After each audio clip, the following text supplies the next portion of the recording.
જય ધન્વંતરી મિત્રો, શ્રી આયુર્વેદ હોસ્પિટલ ખાતે આજે આપણી સાથે છે ગામ કજોડા નિવાસી શ્રી રતિલાલભાઈ ખેતિયા, જેઓ 2.5 મહિના પહેલા તેમની સાયટિકા રોગની સારવાર માટે આવેલા હતા. જેમણે 2.5 માસ દરમિયાન જે તેમની આયુર્વેદની દવાઓ કરાવેલી અને એમને મળેલા પરિણામ અંગે ચાલો આજે એમના જ શબ્દોમાં કંઈક વાતો. હોસ્પિટલ ખાતેથી દવા લીધા પછીના જે કંઈ અનુભવ છે એ આપણે એમના જ શબ્દોમાં આજે સાંભળીએ. તો રતિભાઈ, આપને થયેલા અનુભવ વિશે આપ વાત કરો. હવે એમાં એવું હતું કે મને આ સાયન્ટિકાનું દર્દ મને ખબર હતી કે શું છે વસ્તુ, પણ પહેલા મારી કમર પકડાણી, પછી મારો પગ પકડાઈ ગયો. પછી દિવસથી દિવસ મારી પોઝિશન એટલી ખરાબ થતી ગઈ કે કોઈ સીમા બહાર રહી ગયો હતો. પછી હું ચાલી જ ના શકતો, બેસીને ખાઈ ના શકતો, સૂતે સૂતે મારે ખાવું પડતું હતું. મારી આ પોઝિશનમાં વયો ગયો હતો.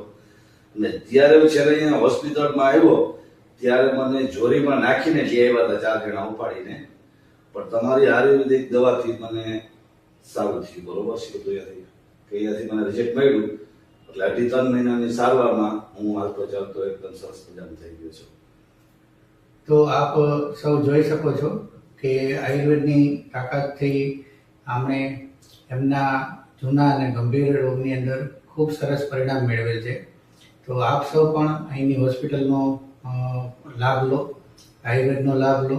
આયુર્વેદ આપણું જ વિજ્ઞાન છે અને એનાથી આપના શરીરનું સ્વાસ્થ્ય જાળવી રાખવા માટે જરૂરી તમામ પ્રકારની સલાહ સૂચના અહીંથી મેળવવા માટે અહીંની મુલાકાત લો. ખૂબ ખૂબ આભાર.